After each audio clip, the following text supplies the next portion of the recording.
Hello, everybody, and welcome to a very special edition of the Cerebral Smack Talk live on YouTube and StreamYard.com. It is good old MF Michael Fletcher alongside Anthony Florio. We are awaiting the presence of Michael Bullock. As you may tell, I'm not on my laptop. There is nothing wrong with it, but I decided to change it up tonight. So I decided I'm going to do this via my cell phone more than my laptop. So, Anthony, I hope you can hear me clearly. I hope you hear me good. We're going to go into the show and we're going to kick it off right now. So, with that said, as you guys know, it is the usual. We do SmackDown Live, we do AEW Rampage, and with that said, we're just going to dive right on in, y'all. We're going to do it, and we're going to do it big. Starting it off with SmackDown Live. So this is the fallout from Survivor Series, and here we go. So, with that said, okay. With that said, we're going to start off with our first thing of the evening, which was, just give me 1 second.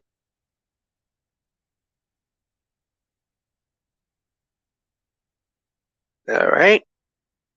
There we go. A lot of pop-ups. And it's actually coming from my cell phone because I got a lot of notifications and it has to stream. And it's all about, certain things. So sorry about this. Get this out of the way. There we go. All right. Here we go.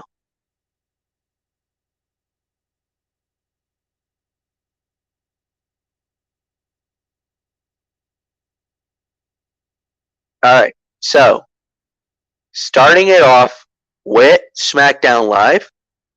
And tonight, SmackDown Live was from. Here we go. All right, here we go. SmackDown Live was held from Buffalo, New York, at the KeyBank Arena, or the KeyBank Center in Buffalo, New York, and we started off with the Bloodline. A promo segment by the Bloodline, Sami Zayn, the Usos, Solo Sikoa, and basically it actually parlayed into our first fight of the night, which was Sami Zayn going one-on-one with Sheamus. And when it was all said and done, the winner of the bout in 17 minutes and 51 seconds was Sami Zayn. Great opener to the show. Amazing storyline. First off, you had to go and you had to give the moment to, you had to give a lot of love and a lot of credit to them for, obviously they were still coming off the high of winning at Survivor Series, so you knew they were going to play that angle, and they did a really good job with that. And then to give us Sheamus versus Sammy, and it ended up being almost a fight. You can make an argument, maybe fight of the night.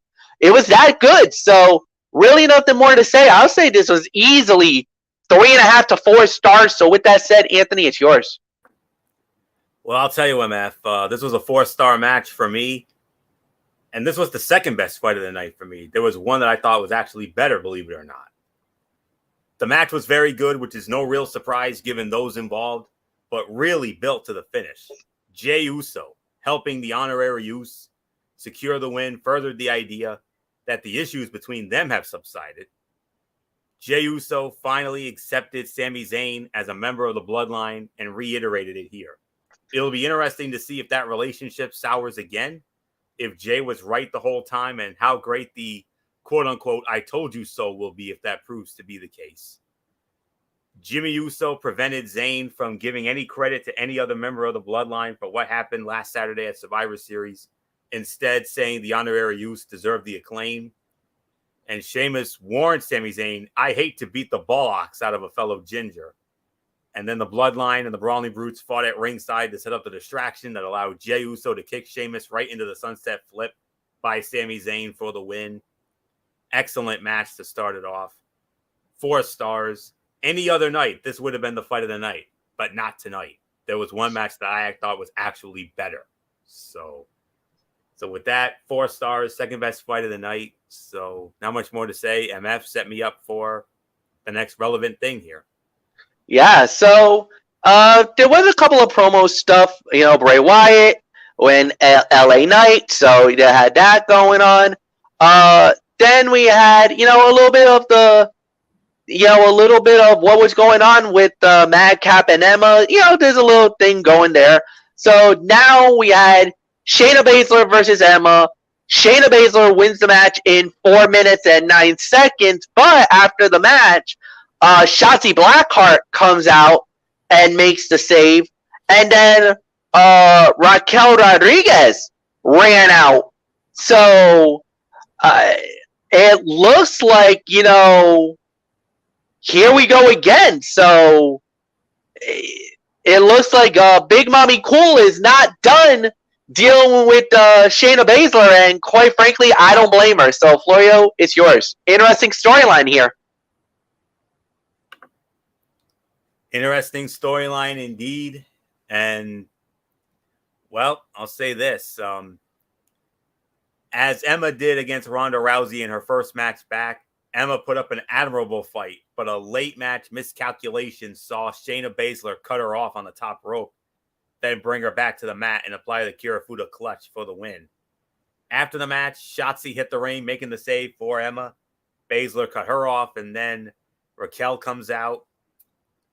And I'll say it like this. This segment was effective in exactly one regard. It reminded fans of the killer Shayna Baszler used to be in NXT before the major subpar booking that plagued her during the majority of her main roster run to this point. She looked like a total badass as she tapped Emma out, then flattened Shotzi and only backed down when the numbers game became too great. Unfortunately, it also made 2 members of the babyface roster look incompetent, as they were summarily beaten down and in need of a third person to help them. But that's been the story of the last 2 months in the Blue Brand women's division, which remains one of the weak points of Triple H's creative efforts thus far. And we talked about it. Madcap Moss reminded Emma that she was a trailblazer in NXT and with the women's revolution. She thanked Madcap for his boost as we inch closer to the demise of the ridiculous Madcap moniker. But I'll give this about 2 stars for the effort. By default, this was the worst fight of the night. So there isn't much more to say on this. So MF, now we're going to move on to a match that was set up via a backstage segment. But MF, what a match we got here. Intercontinental Champion Gunther going one-on-one with Kofi Kingston, and it was Gunther winning the match in 11 minutes and 49 seconds. Dear Lord, what a match. What a fight. What a battle. 11:49 seems a little low, but dudes, they brought it. Gunther and Kofi absolutely gave us an amazing 4-star match. You could easily call this fight of the night. This was amazing. So there's really nothing more to say. So Anthony, it's yours. I said there was a match that was fight of the night. This was not it. This was actually the 3rd best fight of the night. There was another match that's still the fight of the night. And we're going to get into that in a moment. 3.5 to 3 3/4 of a star is my rating for this. This was another competitive match in a string of them tonight, with Kofi looking mighty impressive despite having no real shot at knocking off the Austrian heel. Gunther breaking out another finisher to go along with his powerbomb, splash, and lariat is a game changer and makes him that much more dangerous. And of course, the real story is the continued interruption of all things Imperium by Braun Strowman, who cannot help the fact that he is not the number 1 contender. His shot at Gunther is the end game of this story, essentially overshadowing the World Cup finals that we're going to address in a moment. The arrival of Strowman reminded the audience who they should really invest in emotionally in their quest for the Intercontinental Heavyweight Championship and inevitable showdown with Gunther. So that's really all there was to say on that. So 3.5, to 3 3/4 of a star. It was the third best fight of the night. Again, any other night, maybe this would be the fight of the night, but not tonight. So, but a damn good match. And when I saw this segment, when I saw that it was going to be Kofi and Gunther, I'm like, oh, I'm going to like this. And I'm not at all surprised that they over-delivered. I knew they would. So I was worried early, but then once it went to the commercial break, I'm like, okay, we got it. This will be a good match. And it was. 3.5, 3 3/4. So there isn't much more to say, MF, except, looks like we have some special guests joining you tonight on loan from Monday Night Raw. It was damn it. The hottest thing in the women's division. And let's just say at the end of this segment, the game struck again. Yeah, well, first off, let's talk about the elephant in the room.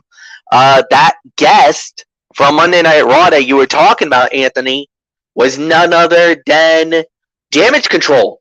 That's right. Dakota Kai, Io Sky, and Bayley all showed up. They all came out, cutting a promo about the War Games and everything else, but turned their attention to SmackDown Live. Well, that cues up Liv Morgan.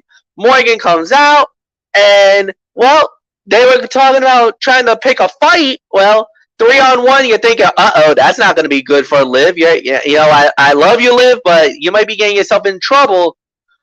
There was an ace in the sleeve. And Uncle Trips strikes again. Tegan Nox is back in WWE, ladies and gentlemen, and she is SmackDown Blue. Oh, I could not believe it was Tegan, man. Tegan Nox is back. Anthony Florio, the word that you always say is the rich got richer, and this is a game changer.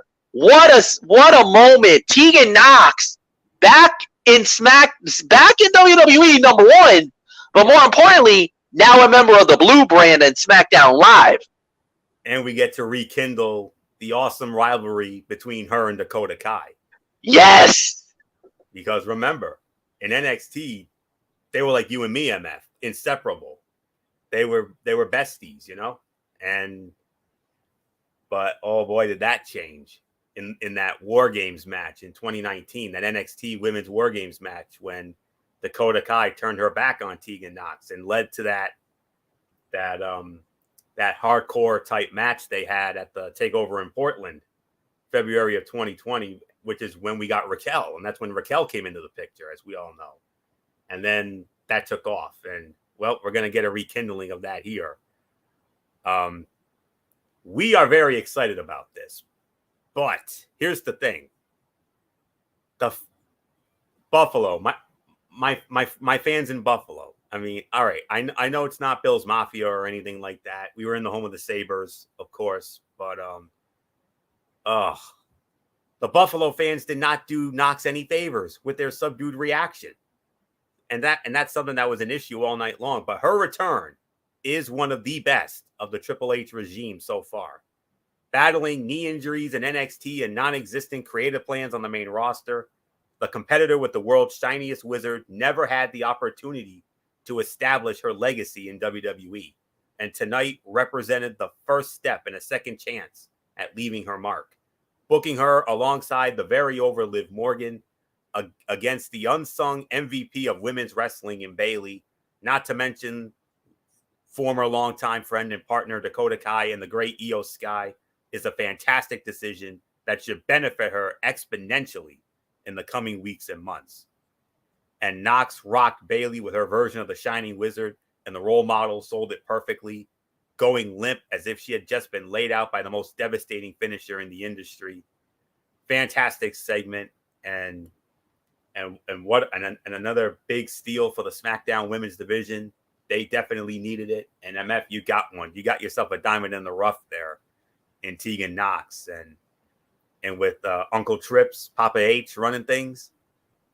I think her main roster on this time around is going to be far better than it was under that other guy. So, oh yeah, agreed.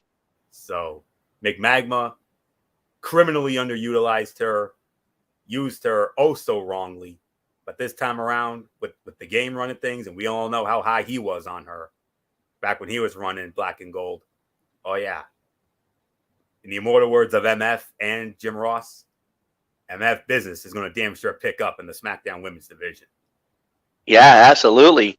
No doubt about it. This was a great pickup. This was a great moment for SmackDown Live to get Tegan Nox back. And now, here's the other thing. There's rumors about Chelsea Green coming. And now, there's a rumor of possibly Deonna Purrazzo possibly on her way to WWE. Now, nothing confirmed. We now know that the Chelsea Green looks more and more like that's becoming more clear and more accurate. And there's even more of a rumor about maybe possibly Matt Cardona showing very soon. If he shows up, now you got yourself a big moment, to say the very least. So you got possibly Matt Cardona. You're gonna have Chelsea Green. But if WWE is able to get Deonna Purrazzo, the virtuosa, back under their belt, after how she was booked in Impact, and yeah. So are you kidding me? And she was a limited participant. Remember, she was in NXT for a little bit. Right. Before she left. Yep. And it was because of the booking. She wasn't booked well because, remember, that was right around the time that I think it was, wasn't it McMahon that was taking over NXT when she left, if I remember? Or was it under Triple H? I don't know. I don't know what led to her leaving, but we all know Deonna Purrazzo became, when she went to Impact did what WWE should have done. They didn't just make her a star, man. They made her a mega star. And did you by any chance see the match that she had with Mickie James on Impact last night? Yeah. That's just one of the many examples of, and she was one of the longest and greatest knockout champions of all time. Let's not forget at one time she held the Reina de Reinas and Ring of Honor women's titles simultaneously. I was going to say this. You know what? To be real honest with you, it literally made her, basically, she was, in many people's eyes, the female wrestler of the year. You're here. During the time that she was in Impact. Because that's how big she was. She was definitely, she got my vote, no doubt. So, nothing more to say. That's going to be huge. And like I said, it's all speculative. We don't know when this is going to happen. At least when it comes to Chelsea Green and Matt Cardona, it sounds like possibly Royal Rumble. This is the first rumblings we've been hearing about Deonna Purrazzo. And the reason why was because Deonna messaged Chelsea on social media and said, hey, do you got room at your home? And this was after the thing with Mickie James from Impact. Yep. And maybe that was her way of kind of nod, wink, wink. Maybe we could do this in WWE. That's when everybody started connecting the knots and everybody started freaking out. Because let me tell you, if they are able to lure and bring in Deonna Purrazzo, oh my goodness. And continue the momentum that she had in Impact. And let's not forget, very recently, Chelsea Green and Deonna Purrazzo were a tag team. They were known as Vexed, and they were recently co-holders of the Knockouts tag team titles. And that's why a lot of people are thinking that they could possibly become instant contenders for the WWE Women's Tag Team titles. Oh, future titles, guaranteed. Like instant contenders for those belts. And you want to, and let me tell you, and let me say this, Anthony, just to set something else up. If you want to legitimize the WWE Women's Tag Team titles, and they need that would be the shot in the arm that they would need. And then if hypothetical, major if they can bring back Sasha Banks and Naomi and let them four go at it, maybe do it at WrestleMania for the WWE Women's Tag Team titles. That's it. It's over. That's it. We're done.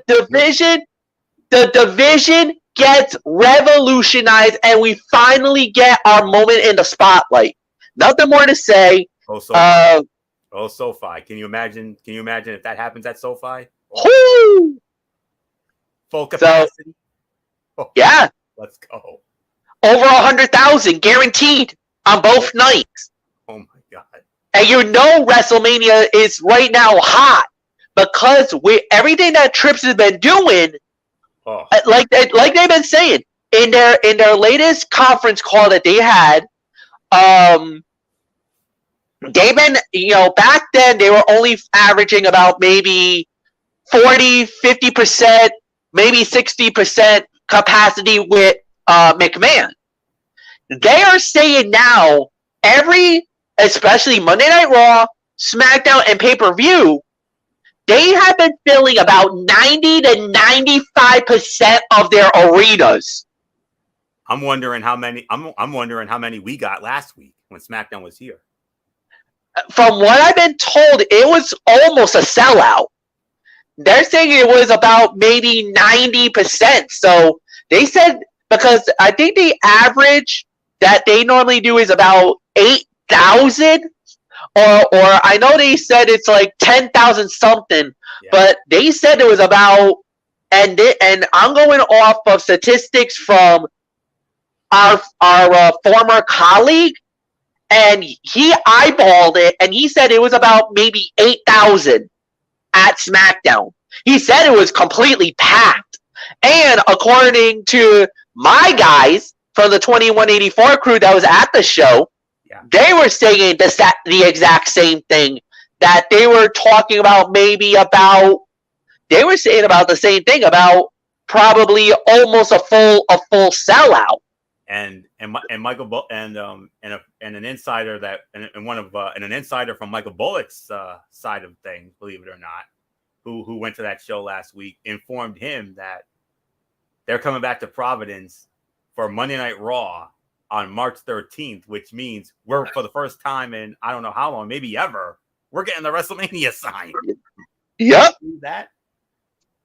Oh my God, I can't wait for that. So, man, that's something. I mean, all these news and views that are coming out, man, bigger and better things are coming. And boy, howdy. I mean, Chelsea and Deanna, vexed.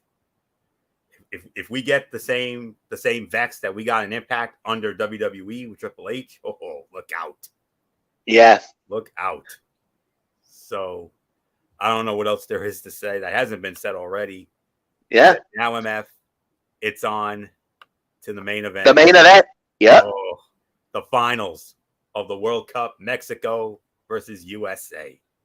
Yes, it is. It's a CONCACAF war. The two most hated countries, when they go into CONCACAF, you could say this is a Copa de Oro or the Nations Cup. When it comes to this one, USA, Mexico going at it. Santos Escobar versus Ricochet, the winner of the bout. In 21 minutes and 34 seconds, and the WWE, I guess you could say it now, the WWE's World Cup champion, Ricochet, wins the match. Anthony Florio, it is all yours. Remember that fight of the night I've been promising you? This is it. This is it. 4.5 to 4 3/4 of a star. You could certainly make an argument for 5. Oh my goodness. Wow. I don't even know where to start, but I'm gonna do my absolute. You know me in my Ben Stein mantra. I shall do my best, and I will. All right. Legato got involved early. All three members, and referee Jason Ayers threw them all out. All Zelina had to do was stay with the commentary, was stay with Cole and Barrett. But she was so angry about Del Toro and Wild getting ejected that she got herself ejected as well. That fiery temper of hers that MF loves so much, in addition to her beauty. But all kidding aside, what ensued from there was a premium live event, pay-per-view, whatever you want to call it. But we call it pay-per-view worthy encounter, as Ricochet and Santos Escobar tore the house down with a pair of extraordinary performances that should have elevated them in the eyes of the fans. Santos Escobar finally looked like the star and championship contender that he was in NXT, allowed to showcase his abilities as an in-ring worker without incessant interference from his cohorts. Meanwhile, Ricochet continued his sneaky good 2022 with another inspired effort that paid off with a top rope Poison Rana, a series of kicks, and a picture-perfect 630 splash for the win. A great main event that is worth going out of your way to see. It was the perfect capper to the broadcast.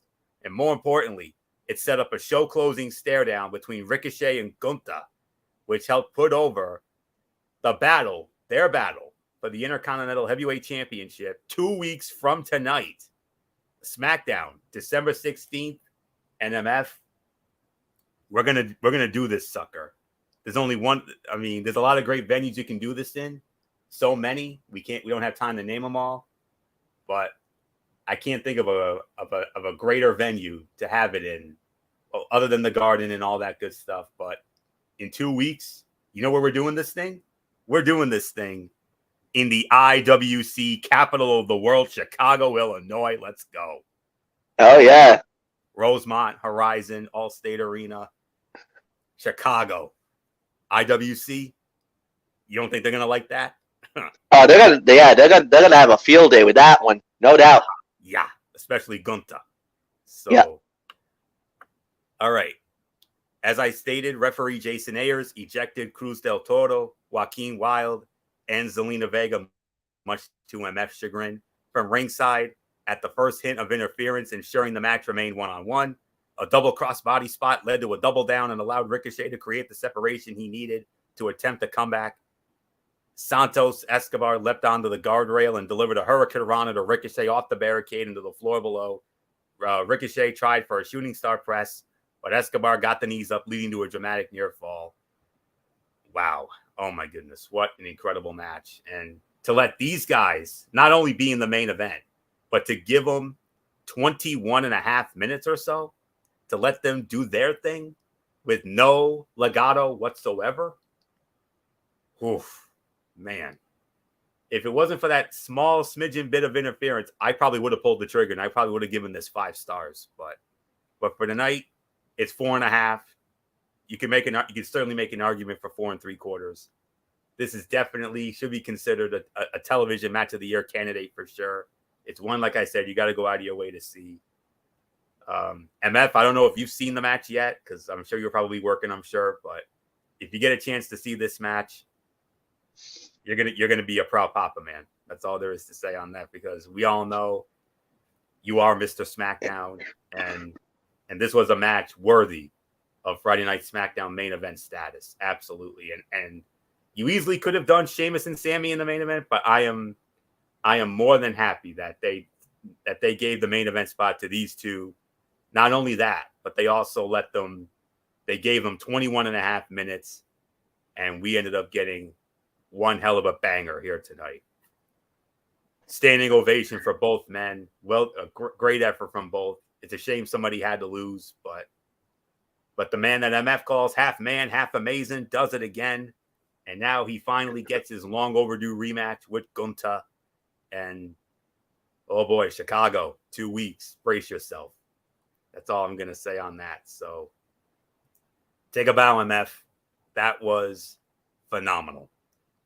So one of the best matches on SmackDown in some time.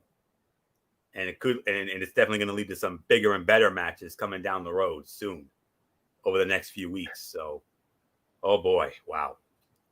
Yeah. 4.5, 4 3/4 of a star. And when it comes to college football, MF, USC's playoff hopes are donezo. They're done. Yeah. Unbelievable. Whoever would have thought? Incredible turn of events.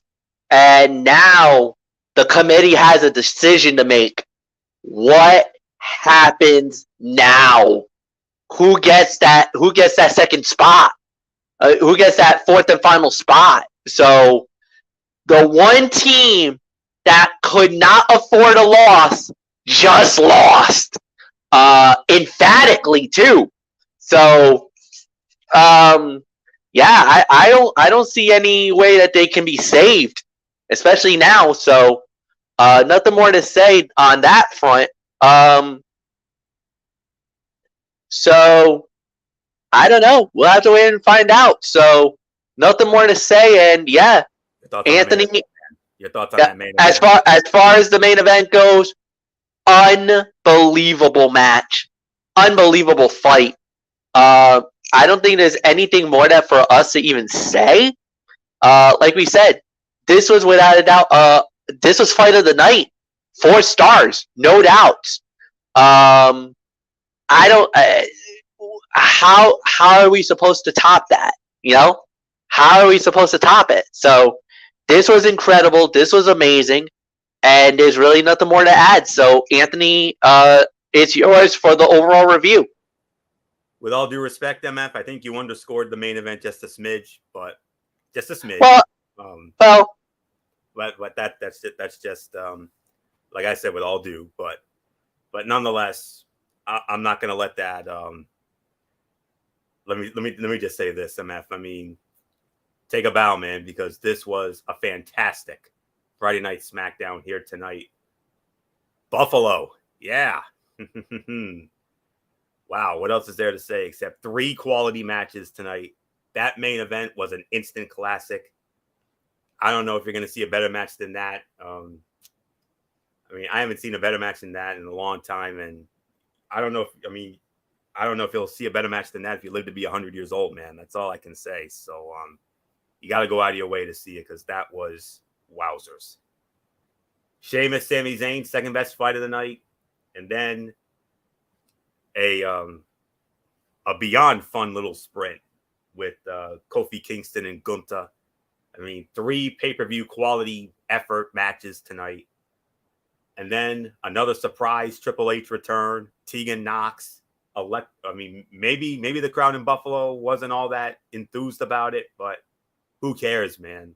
MF and I know Michael Bullock and Dee Woodson, if they were here, they would damn sure be enthused about it. And nobody's more excited about it than MF because Tegan Knox is SmackDown Blue. So what a coup for their women's division. And the Bloodline continue to get uber over right now.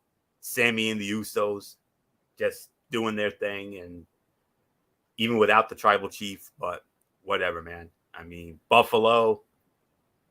I mean, last night they lit it up. They lit up Gillette with that nice win over the Patriots last night. And then the KeyBank Center in Buffalo, formerly the Marine Midland Arena, the home of the Sabres. Yeah, they put on a show, no doubt about that. And oh, what a great couple of nights for Buffalo. That's all I'm saying. And hopefully bigger and better nights are coming. So, but anyways, I would have to probably give this in excess of 9 out of 10. The only thing that drug it down a little bit was that women's match, but other than that, man, I mean, everything else was, I mean, we had 3 matches that were at least 3.5 stars or higher. Anytime you do that, you're in for a great night. So this definitely ranks as one of the best Friday night Smackdowns of 2022.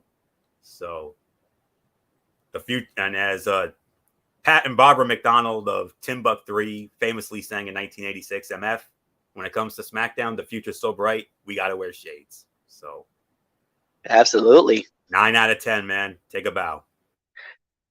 Best SmackDown of the year. 9 out of 10. No doubt about it. Total agreement. You absolutely nailed it on it as well. So we're just going to move right on along to the next thing of the evening. Of course, we got to talk about AEW Rampage. And here we go. So AEW, Rampage started it off, and it was Darby Allin versus Cole Cutter. And Darby Allin won the match in 7 minutes and 40 seconds. It was a fun match. It was an alright fight. It was what it needed it to be. Solid match. Good wrestling battle. There wasn't really much to talk about here. It was what it needed it to be. So solid match, good battle, and really nothing more to add. So Anthony, it's yours. And now MF, it is a final. The Utah Utes absolutely smashed the USC Trojans 47-24. Utah wins the Pac-12 championship, and now USC's got to play the weight game now. So they're out. Yeah, I don't. Especially after that, there's no way the committee's gonna reward USC that. No. And congratulations, Utah, because now you got the golden ticket. You're off to Pasadena again. You're going to be, yeah, they're New Year's Six bowl bound. They are New Year's Six bowl bound, and they will get there should be a representative for the Rose Bowl, and they will get the invitation to the Rose Bowl game, possibly tonight. Because that's normally how they would do it. So I'm probably going to say that they'll probably have the representative for the Rose Bowl. He's probably somewhere in Vegas, and probably I would probably say within maybe the next hour or so, they'll probably in the locker room, because I remember Utah did a video last year, and it was that it was when Utah won the Pac-12. One of the representatives, the chairman of the Rose Bowl game, is in the locker room, formally to give them an invitation to the Rose Bowl game in Pasadena. I'm probably going to say that's probably will happen again here tonight. So, congratulations, Utah. Congrats, Utah, indeed. Rose Bowl bound, and who knows? It could be Ohio State. Think about that.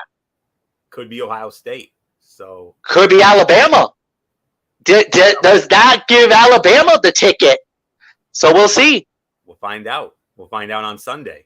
Yep. So Sunday is when we get that big selection show, that 4-hour selection show, high noon on Sunday on ESPN. So yep. We'll definitely keep an eye on that in addition to the NFL coverage. But anywho, getting back into this, fun little sprint here. I could give this about 2.5, 2 3/4. While this match had a few moments that showed Cole Carter's inexperience, it was definitely an entertaining and energetic performance from both men. Being the guy who has to catch Darby Allin when he hits a tope suicida never looks like fun. Carter has a nice standing dropkick. He hit Allin right on the top of the chest to send him out of the ring. Carter hit a nice spinning elbow strike that Allin sold perfectly. And the Falcon Arrow Carter hit from the corner did not have the best landing, and Darby landed more on his leg than he did on the mat. So Darby wins the match, 2.5, 2 3/4. And now, MF, it's been a long time since Darby's had a major high-profile match, and they made this official tonight.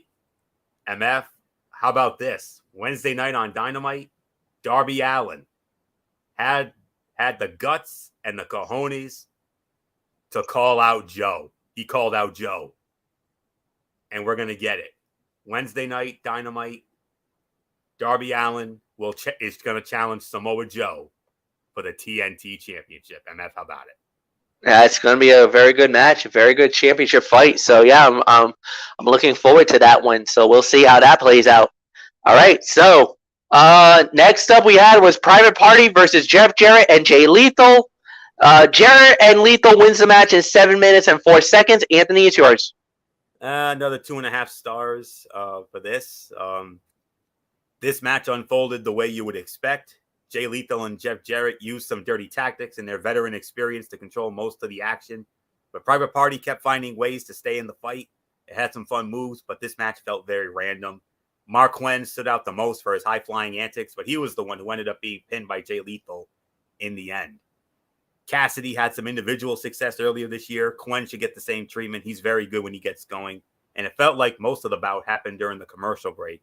But before this match happened, we had a standoff with FTR and the Acclaimed, which had an anticlimactic ending. The Gun Club did not need to be out there either. And we got ourselves another huge match for Wednesday night on Dynamite. MF, we've been wanting it, and we're finally going to get it. The Acclaimed versus FTR for the AEW World Tag Team titles. Let's go. Yep, it's going to be a big matchup as well. Yeah, two and a quarter, 2.5, about two and a quarter, but it was a solid match. It was pretty good, so nothing more to say there. All right, so next up we had was Athena versus Danny Moe.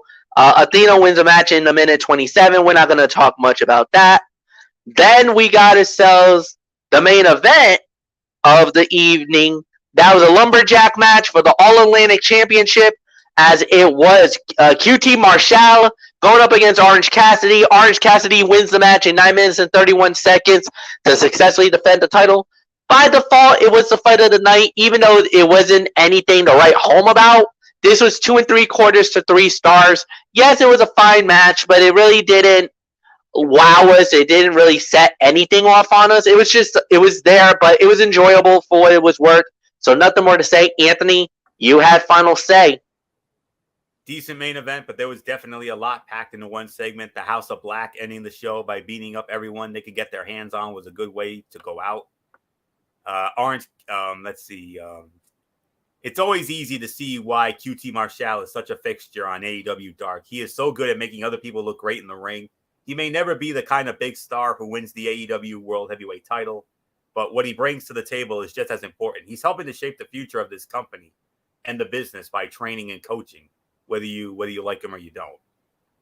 And if AEW is going to use the lights out thing for House of Black, then it shouldn't be used for anyone else. It needs to be unique to them for it to matter. But by default, it was the fight of the night. I'll give it a solid 3 stars for the effort. Smackdown blew Rampage out of the water tonight. I mean, this wasn't even. Yeah. We had a 3-star match, a couple of 2.5 matches or so, and then that delicious squash by Athena. And I'm telling you, I'm loving her new heel persona. I'm loving it. So I think a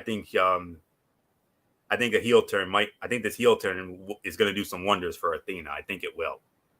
And who knows, maybe it could lead to a title come next Saturday as part of Final Battle when she challenges Mercedes Martinez for that Ring of Honor women's title. So, but anywho, I could probably give this an excess of maybe middle of the road, maybe 5.5, maybe. So that's really all there is to say on this. MF SmackDown absolutely wiped the floor with Rampage tonight. Yeah, no doubt about it. I'll say 5 out of 10. It was all right. It wasn't anything amazing, but it was what it was. There was really nothing more to say about it. So yeah, 5 out of 10. That's it. We're done. We're out of here. So tomorrow is NFL Saturday, the final NFL Saturday, because we are moving it to Thursday nights starting next week. So NFL Saturday, hosted by Anthony Florio on the Tone 25. We're going to recap the Buffalo Bills knocking off the New England Patriots, and then we're going to be shifting gears to the remaining games in the NFL this week, and we got some big matchups, some big battles in the AFC, NFC playoff picture, divisional matchup, possible Super Bowl preview with the Miami Dolphins and the San Francisco 49ers. Could be. You never know. Could be. So we got that. We got a lot to talk about. Monday night, we do it all over again with Ridiculously Raw, hosted by Anthony Floyo. Now, depending. Now, I know this is a little bit of a out of the blue, but I might be on Sunday for the reveal of the college football playoff. I might. I'm not working. I will be available. I'll be here. I might do it at 12, and then we'll wait. And this might be just me alone. This isn't like Anthony and myself and Bullock when we do our NCAA tournament bracket. I just might be here just for the reveal of the college football playoff when they reveal when they reveal who's going through. So we'll wait and see. We'll see how that plays out. Nothing yet, but it's just a thought. I'm not saying anything official. I'll keep you posted. All right. So with that said, Monday Ridiculously Raw, Wednesday's Mayhem, Thursday is the first ever edition of NFL Thursday, and then Cerebral Smack Talk on Friday. So nothing more to say. And for Anthony Florio, I'm Michael Fletcher. Thank you so much for watching, guys. Like the video, leave a comment at the bottom, share with all your friends on the social media platforms around the world, and we will see you tomorrow night for NFL Saturday. Goodbye.